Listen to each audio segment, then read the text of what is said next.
All right. So welcome everyone. Thank you so much for joining us in the cloud. So my name is Hervé Soquet. I work at the Royal Botanic Garden, Sydney, and I'm the host for the seminar. So before I start, I would like to acknowledge the Gadigal people of the Eora Nation, traditional custodians of this land, and pay our respects to the elders, both past and present. So today we're having a science seminar. We do this every month, and because of the current COVID crisis, we're doing this online. So the way it will work is our speaker, Dr. Jason Bragg, will give a presentation about 30 minutes, and after that we'll be taking questions from the audience. So it's my great pleasure to introduce Jason, who's a great colleague at the Royal Botanic Garden, Sydney. So just to introduce you very quickly, Jason, I just looked you up. So you did your PhD at the University of New Mexico in the US in 2006, and then did a few postdocs, one at MIT, then became a research scientist at CSIRO, then a postdoc again at ANU. And since 2016, you've been working as a biodiversity analyst and research scientist at the Royal Botanic Garden, Sydney. So thank you so much for agreeing to give a talk, Jason, and here's to you. I'll just share my screen. Thank you so much, Hervé, for organising, and Matt for facilitating the technology. Can you see my slides now?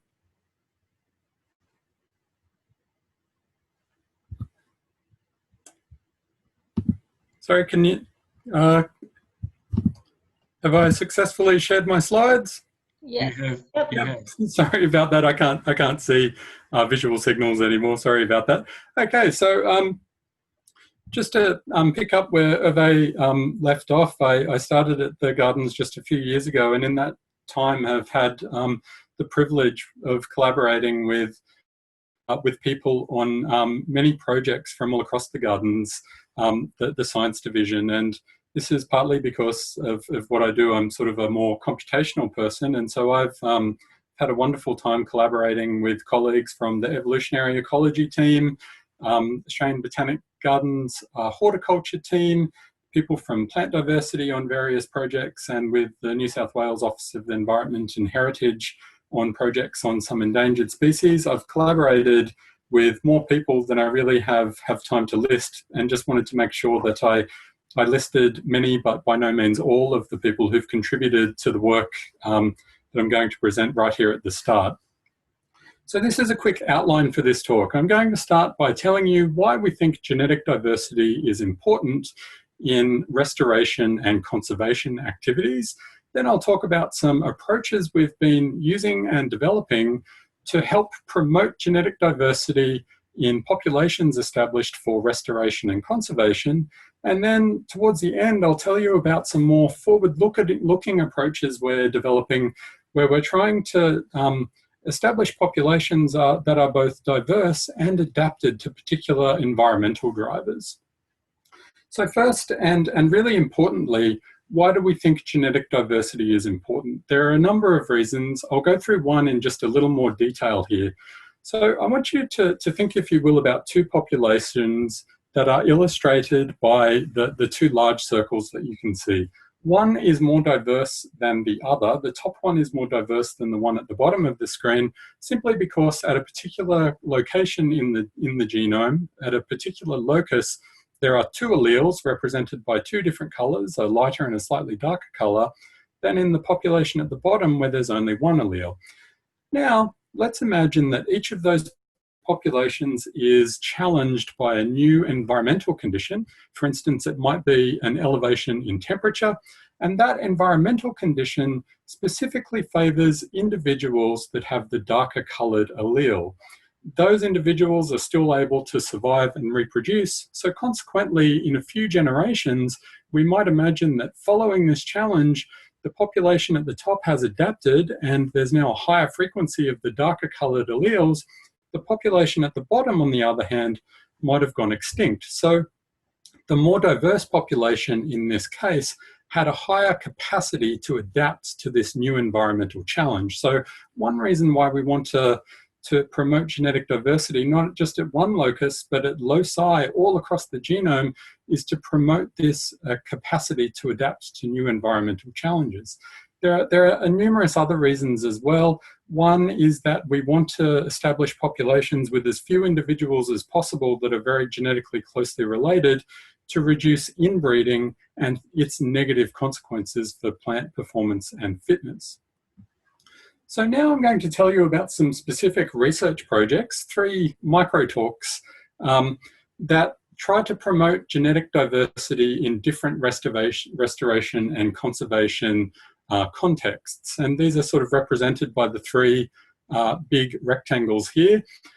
And I'll talk through each of those in turn. First of all, I'm going to talk about ways in which we're trying to help deliver information to the public about where to collect seeds to do restoration. And the other examples that I'll give are less interfacing with the public at large about restoration efforts and are more engaging with those responsible for managing particular endangered plants, for instance. So first of all, our efforts to help inform where to collect seeds from to do restoration. Say if an area has become degraded and people want to do ecological restoration. So I'll begin by asking you to imagine a highly idealized map at left with dots representing the places where a plant occurs. If we sample across that range and measure patterns of genetic variation, frequently we see something like the little graph on the bottom right. And there we have each data point represents a pair of populations.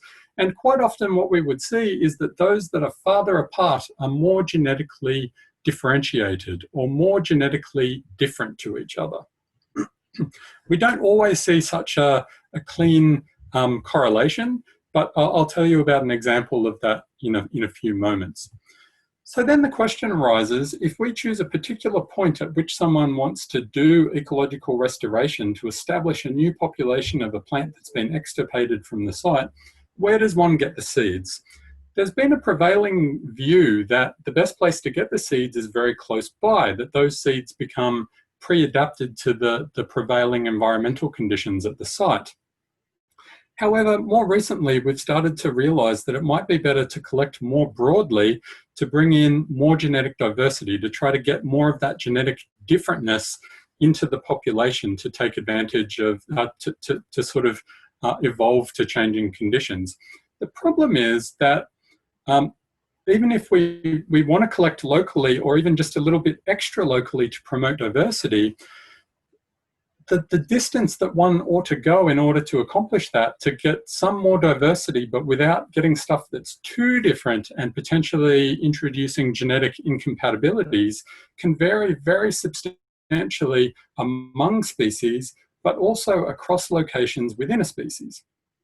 So in the evolutionary ecology team, led by Maurizio Rossetto, we've been undertaking a project called Restore and Renew, and the goal of this project is to measure that for many different species and to deliver that information via the web to anyone who's interested to know, to get a prediction for their species, for their site. So the Restore and Renew project consists of collecting samples from dozens of species, each at 30 to 35 sites across New South Wales, across its range, at each site collecting tissue samples, leaf samples from 6 unrelated individuals, and genotyping each of those individuals at thousands of SNPs using an approach called DartSeq. So now I'm going to just walk you through what the data look like and how we turn those data into predictions for where one ought to collect seeds for a couple of specific examples. And this one is a data set that was primarily generated by Samantha Yap and Maurizio Rossetto from the evolutionary ecology team. And on the right, you'll see a plot. Again, like the idealized example I went through a little earlier, each data point is a pair of populations, and indeed here we see that populations that are farther apart in space tend to be more genetically differentiated from each other. So to turn this into recommendations that we can make for restoration, we fit a statistical model called a generalized dissimilarity model to these data. And that model characterizes how much genetic differentness, how much genetic differentiation is accumulated as a function of distance. So then we can take that model and now say we look at the map of where that species occurs on the right, and say, for instance, someone was interested in doing restoration at the point that is marked there by the blue dot. We can use the statistical model that we've estimated to generate a prediction for each point on the map within a bound that's given by the range of the species and the range of the sampled points, a prediction for what level of genetic differentness would exist between our nominated restoration location and each point on the map. And so the way that we can turn that into a prediction is to say, well, what's our threshold here? What is a level of genetic differentiation that we hope is reasonable to bring in plenty of diversity, but isn't so great that it's going to mix material that might be genetically incompatible. And so this is a somewhat arbitrary choice. We've been using a value of 0.3 that has some, a few justifications can be made for it, but it is a little bit of an arbitrary choice. But what we can do is then, from our selected point, mask out all areas that exceed this threshold. And so I'll flip the slide now, and that area that is indicated on the map shrinks back to the area where you can collect within there and not exceed that level of genetic differentiation. And so one reason why this is nice is that we can say, by all means, within this area, feel quite comfortable collecting widely and introducing genetic diversity. We just don't think that if you collect in that area, things will be too different. So the way that turns into a recommendation to someone who might want to do restoration is via a website, restoreandrenew.org.au. And there, excuse me, someone who's interested in doing restoration can choose their location on a map, choose a species, and for them, a model that's already sort of sitting on the website in the background is used to make such a prediction. The map is trimmed, and so here, the unshaded area, the area that isn't shaded out in grey, is that place for Callicoma serratifolia, where we think someone should be able to go and sample without bringing in stuff that's too different. Also, thanks to some great work by Peter D. Wilson, we also generate those areas that are climatically matched to the site up to some threshold for temperature and precipitation. One can also choose those areas that are temperature matched that are climate matched for predicted climatic conditions in 2050. So this gives people doing restoration an opportunity to think about both choosing the sources of their seeds based both on genetics and climate. So now I want you to sort of think about this slide and the area that's shown, and let's take a really strongly contrasting example. This is for Acacia suaveolens. So here, when we look at the plot on the right of genetic differentiation versus spatial distance, one, we see that there are some very high levels of differentiation, and in some cases, they occur in populations that are quite close together. There's obviously something a lot more complicated going on here. The good news is that we're able to represent some of those complications in the statistical models such that when we similarly estimate a model and make a prediction, what we see is kind of what we'd hope, and that is that if we compare it to Callicoma serratifolia for the same selected location, the area within which we'd encourage people to collect seeds is much, much smaller, reflecting the fact that you don't have to go very far and you can sometimes see a very high level of genetic differentness. So that's some of the approaches that we're using to try to help promote genetic diversity, but not too much differentiation in restoration activities. Now I'm going to switch gears almost entirely and talk about some work we're doing, often in close collaboration with both the team at the Australian Botanic Garden who grow plants for conservation and members of OEH, often threatened species officers, who are responsible for the conservation of particular plant species. And this work concerns population translocations. So these are some examples that we've been sort of, again, I say that in a very, very collaborative sense, with Samantha Yap and Trevor Wilson leading the genetic studies of some of this research, and in collaboration with teams in horticulture and OEH on translocations of some endangered species, including the Pimelia, Herbaceae, Eucalypt, and Banksia shown here. Usually what we're talking about here is taking material from a source population, often of an endangered species, and establishing that material elsewhere in another population. And there are a few different reasons why one would want to do this. Say, for instance, there's only one population of an endangered species. It's at sometimes high risk of extinction due to a single catastrophic event. We might want to bet hedge by moving some material elsewhere.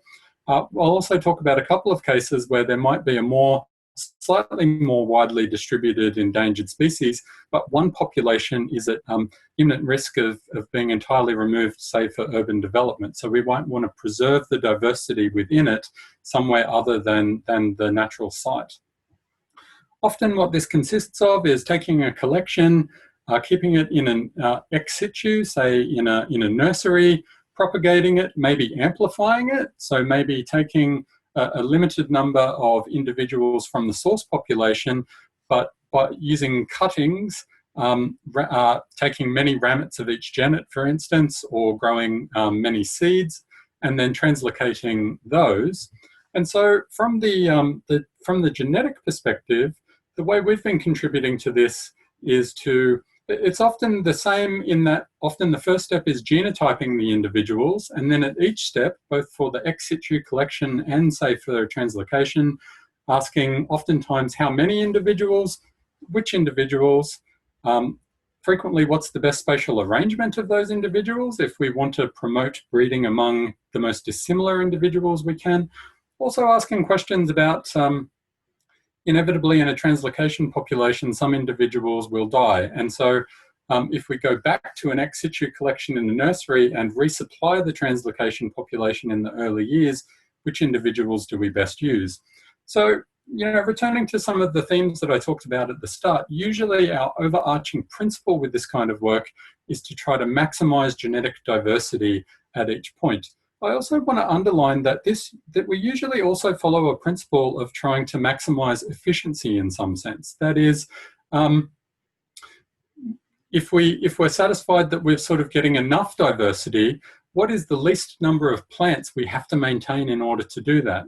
And that's because the scale of the problem we're facing with extinction is massive. There are many more species that one would maybe like to keep in ex situ collections than we possibly can. And so trying to limit the resources that we need to use in order to maintain diverse populations is also at a premium. So the first study I'm going to talk about is one of Herbaceae puberula subspecies glabrescens, which is critically endangered and is known to occur in one population in Western Sydney, and it's at for that reason, or it may now have been detected at a couple of other sites, but at any rate, it's at rather high risk of extinction from a single catastrophic event. So the idea is to sample, perform genetics, choose individuals to propagate, and then choose individuals to translocate to another site in a natural area based on matching soil and climate properties. Here we were working with a nominated number of 300 individual plants. This was constrained by the availability of space at the site. So the way we proceeded here was to characterize genetic variation among the individuals. Here, one of our biggest fears would be that there would be a lot of inbreeding occurring. So the way we characterized genetic variation here was to estimate a kinship matrix. So here, going down the page, we see the sort of numbers, the arbitrary numbers given to individual Herbaceae puberula glabrescens plants they're repeated in the same order going across the slide from left to right, and the redness versus yellowness or whiteness of each cell gives an indication of the genetic similarity between two plants. I'll direct your attention to the top left-hand corner where we see a little cluster of red dots. This was because we sampled a few plants that were really close together and to be connected by vegetative material. So we had good reason to suspect that they might be clones. And in fact, we saw a level of genetic similarity, that is, we see very red here, that is suggestive of clonality. And in fact, that's kind of what we expect. So that sort of is a helpful little calibration that our measurements are detecting a good signal. But other than that, we see very different levels of genetic similarity among pairs of individuals. Also, though, reassuringly, individuals that were quite close together in space tended to be quite similar genetically. So we go from there to making a recommendation about the translocation population using an algorithm.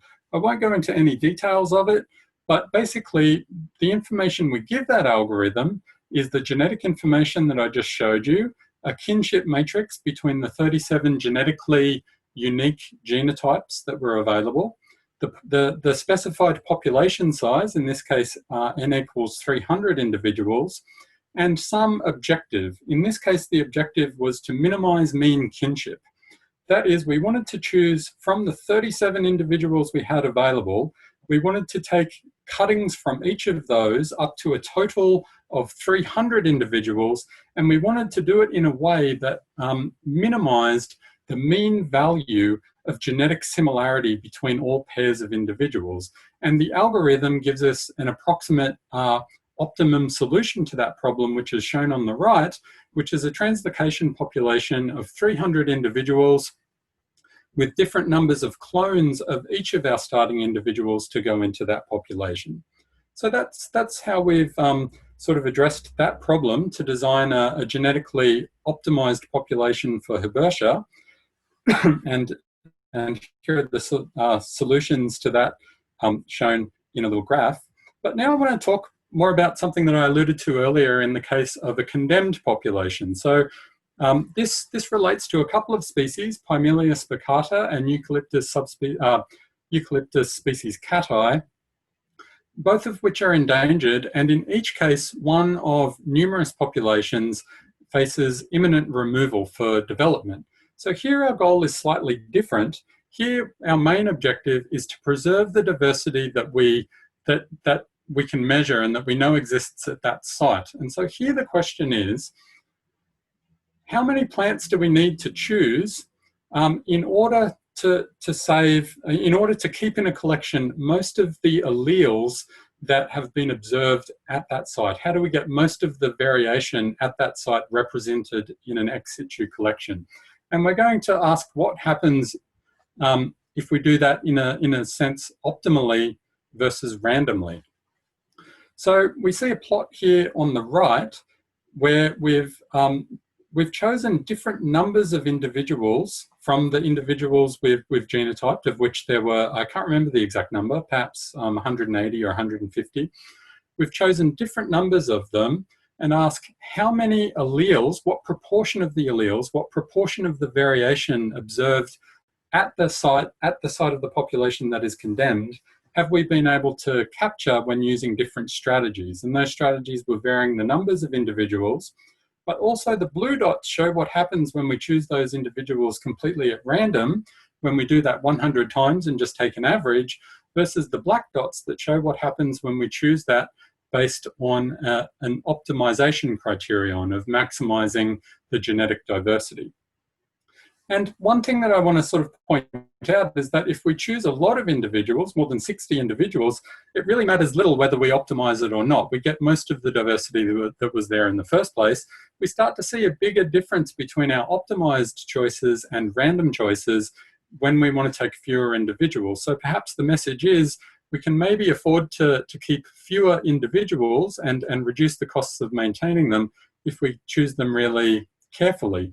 And that effect seems to be somewhat exaggerated in Eucalyptus species cati. So And these data are a little bit different in that for Pimelia spicata, the biology of the plants kind of imposes how the conservation management actions can be undertaken. For Pimelia spicata, cuttings can be used. For Eucalyptus species cati, it's necessary to use seedlings grown from seeds.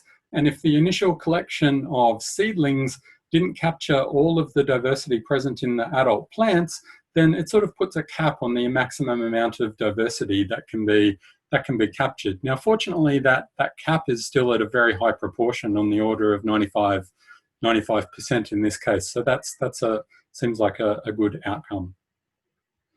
So the final thing I was going to talk about is a bit more forward-looking. Everything that I've talked about up to now deals mostly with what we'd call neutral genetic variation, and it's stuff that we're sort of translating into making recommendations for practice right now.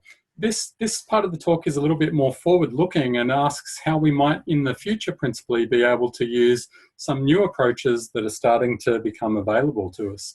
And I'm going to use a data set for this for Westringia fruticosa, mostly because it's a data set that's quite amenable to addressing the question, not because we really want to establish a seed orchard for this species. But at any rate, if we did, the objective again would be to take individuals from across from different locations, put them in a seed orchard, remove the seeds from that seed orchard and use those in restoration. So for our restoration work, we're not, for instance, depleting local sources.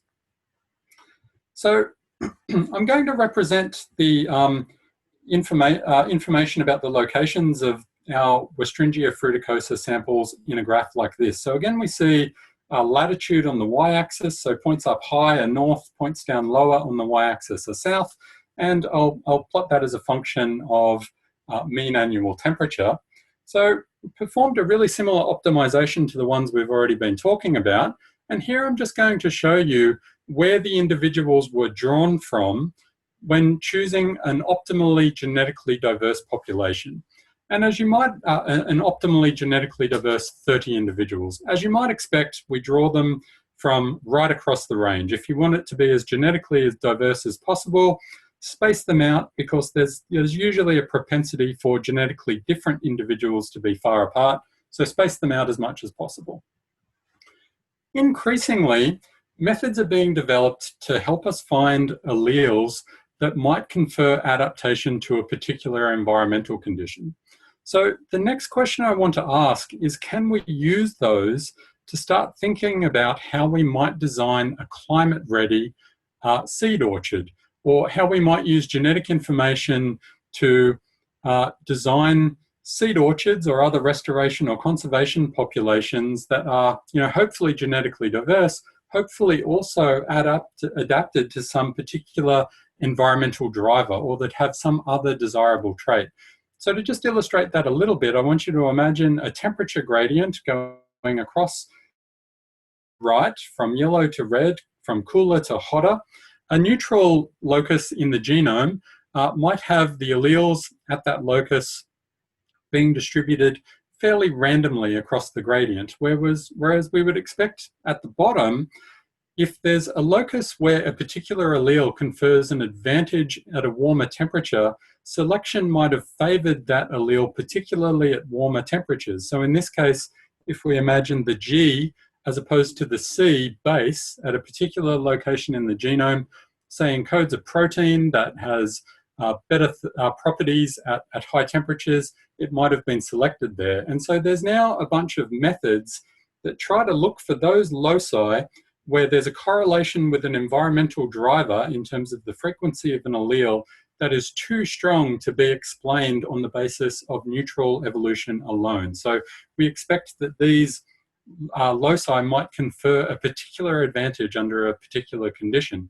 So here I just did an exercise which was to apply these methods to finding 50 loci that are strongly associated with mean annual temperature, and then posed to the question, can we design a seed orchard that of 30 individuals again that's enriched with these high temperature alleles? And the answer is to some extent yes. So, but when we do that, we find that in contrast to the case when we designed an orchard based on neutral genetic diversity, the individuals were distributed everywhere. When we design on the basis of trying to enrich for high temperature adapted allele, as we might expect, the individuals we choose are concentrated in the north. The individuals in the warmer places have more alleles that are adapted to high temperatures.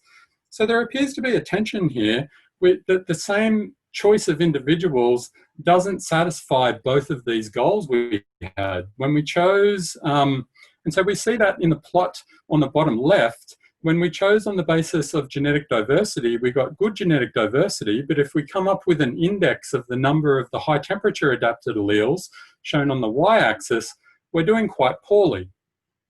Conversely, when we chose a population that was really nicely temperature adapted on the basis of those 50 alleles, we did well on that basis, but we did pretty poorly in terms of choosing a population that was genetically diverse. And so where we really want to be in terms of that plot on the bottom left is in the top right-hand corner of that. That's both a population that is genetically diverse and so has a high capacity for adaptation, that is adaptable, and that is also adapted to a particular environmental condition that we care about.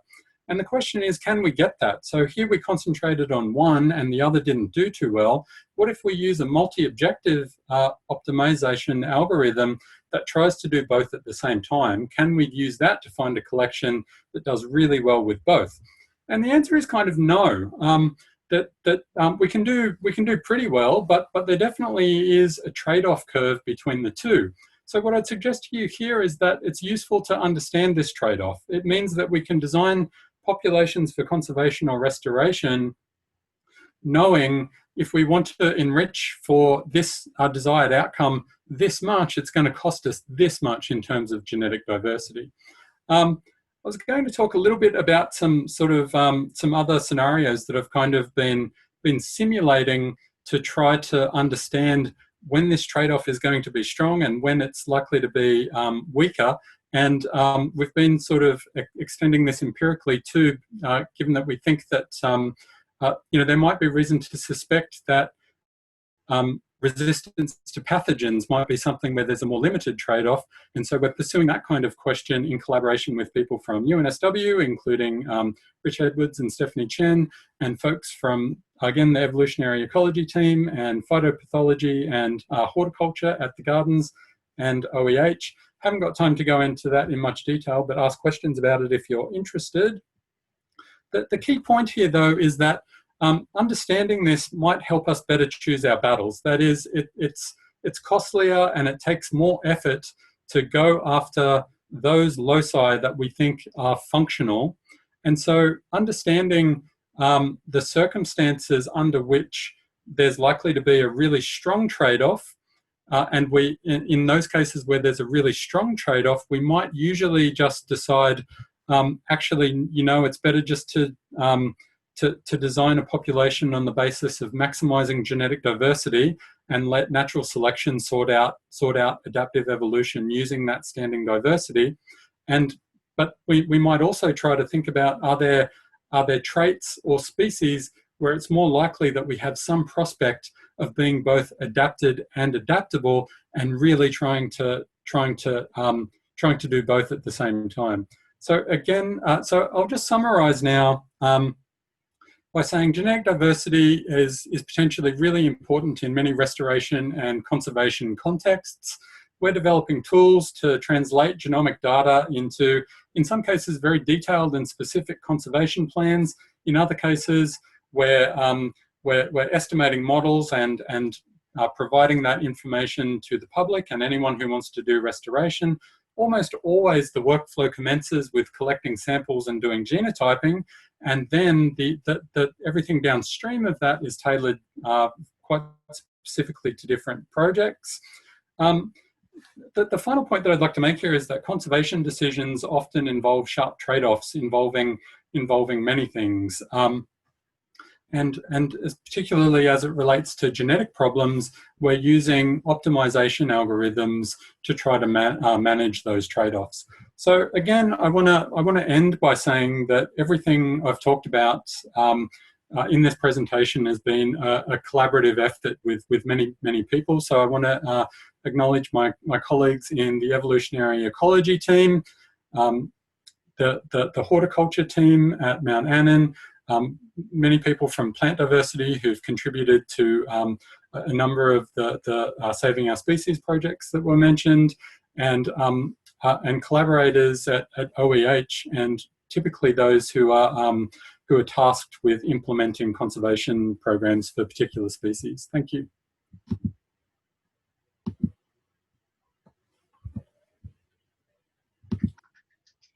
All right. Thank you so much, Jason. This was wonderful. So we're happy to take questions now. There's several ways we can do this. If you can raise your hand electronically, I don't know if you can do this with this particular Zoom account, do so, or just raise your hand like physically. And this might allow us to avoid conflict of too many people asking questions at the same time. Does anyone have a question for Jason?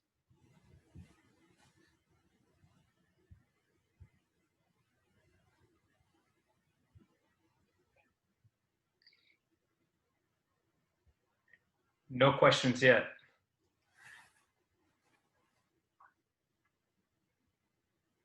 Maybe I'll start in this case with just a very quick question.